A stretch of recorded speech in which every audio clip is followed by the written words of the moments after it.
Here for the sportsman's lunch, the prelude to the match tomorrow against Melbourne Victory. Before we get talking about that though, I want to talk about your journey a little bit. Some of that, we'll have a look at the questions. I think that it's a great idea for people who don't know that to get to know you and your journey towards where you are now. It all started back in England. You grew up in Manchester and actually played for United's youth system. You've been digging very deep. The internet wasn't even alive when I was playing on there. Yes, I came to Australia in 1982. I'm now a proud Queenslander. I've been living here since that time. Just 3 months out of the state, living in Victoria, otherwise always living in Queensland. I was fortunate enough to play for United as a kid until I got the tap on the shoulder and said, "You ain't good enough, see you later." So I had that experience, and I guess that's one of the things that helps me to help kids now, young players that we've got at our club, to recognise what the pitfalls might be to maybe get to a professional career. Yeah, so that was a long time ago, wasn't it? When you made the move from England over to Australia to play, what were the key differences in not only the culture but the level of football at the time? Well, the thing that struck me most, there was two boys at Brisbane Roar at that time, and Gary's here, and he'll remember exactly who they are, and I won't mention them, but they were superstars in Brisbane, and all the talk was that they're going to go over there and pick up a big contract with one of the English league clubs, and they both did, but they both came back with their tail between their legs. I think that there's been some brilliant players. I mean, I worked in Ipswich with Ipswich Knights many years ago, and still to this day, working with quality players now like Thomas Broich, myself, Marisha, one of the best athletes and best people I've ever worked with was Peter Vogler, who is an Ipswich boy. I mean, everybody knows Peter Vogler. He's an Olympian with baseball, and he had the attributes to go and play over in the UK if he wanted to. But the main thing that struck me was that it was passionate, there was a love for it, but it was just needed some professionalism, and I think we've probably got to that stage now in the A-League. Going from being a player to coaching, what drew you towards the mentorship and the coaching role that you took on as an adult?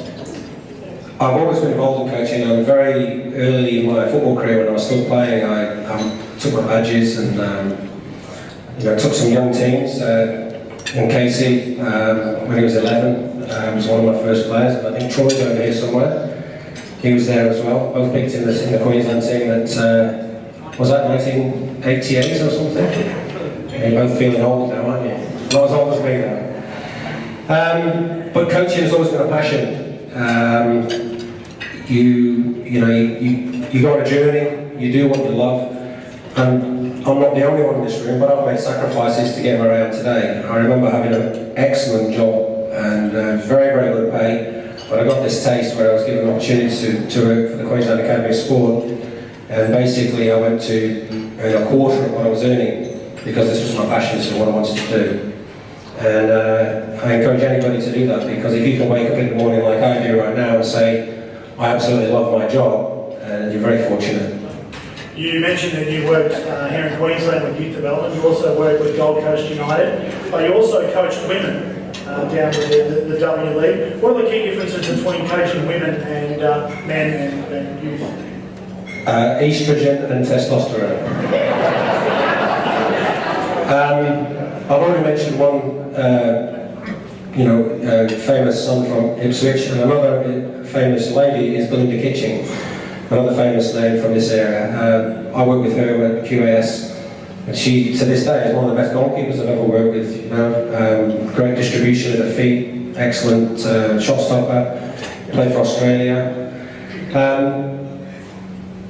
The main differences are speed and power. Vision, they've all got vision, the best players have. I've fortunate enough to work with some of the best players.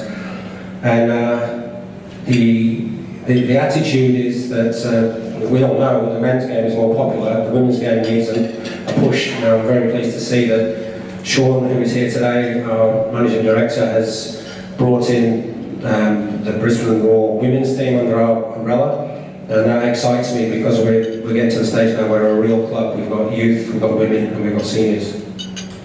Now, your first A-League gig came from the W League team. You won Coach of the Year, Melbourne Victory. Came and joined us. Very similar circumstances to when Ange Postecoglou came into the club. Did you think that there would automatically be comparisons between the two of you coming in?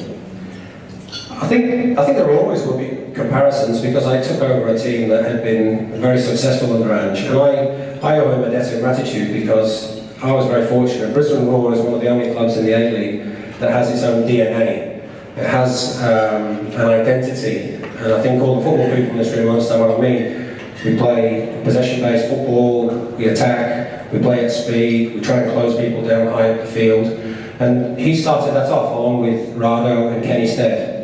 And you know, if people want to choose comparisons, that's fine.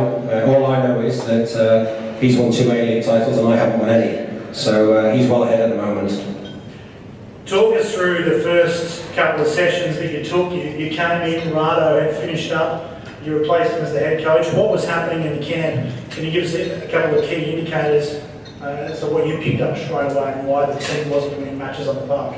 Well, the first thing you've got to do, I think, is the power of observation. You've got to get in and watch and see what's going on and get close and get a feel for what's happening in the place. If I can encapsulate what I felt, there was a feeling of entitlement, and that wasn't just in the playing staff, it was pervading throughout the whole club. And what I mean by that is that it had happened, we'd won two titles, and people sort of expected that it was going to happen again. And the players were in a little bit of a comfort zone, everybody seemed to be, you know, on easy street. And I think we came to a realisation there was a coaching change, and obviously I got that opportunity. And we made a couple of changes to the playing staff, but also the main thing was the attitude. And the people who deserve the most credit for this are the players, because they bought into what I was saying and what I was trying to drill into them, and they're the ones who turned things around. And you know, and I think that I can even say more powerfully that they've turned up this season ready to play. A brilliant resurgence at the back end of the season, making it through the semi-finals. Obviously very exciting, but it must have been slightly disappointing to be pipped to the post there by the new boys in the competition. Oh, it's always sad when you lose. But I've had some moments in my career when I was coaching the QS women where you have these moments, you lose a final, and you've got to take something from it, and it hurts like hell. And I remember bringing the players together 5 minutes after the game finished, sat them down and said, remember this pain. This is what is going to drive us to be successful again. And I think that's a really important message, because if you have something to hang on to, something that you felt that was taken away from you, which some of them did, but the truth is we got what we deserved last year. We didn't deserve to win the grand final. If we'd have won it, it would have been amazing and would have been great, we would have accepted it, but we failed at the beginning of the season and then we were playing catch up. Very proud of the players, the way that they responded, but now, as I say, that pain will drive us on to this season, and I've already seen that in pre-season. You've had your first off-season to make the changes you want, mould the team to how you want it to be shaped for the season coming up. Can we expect any more signings before we start the A-League season?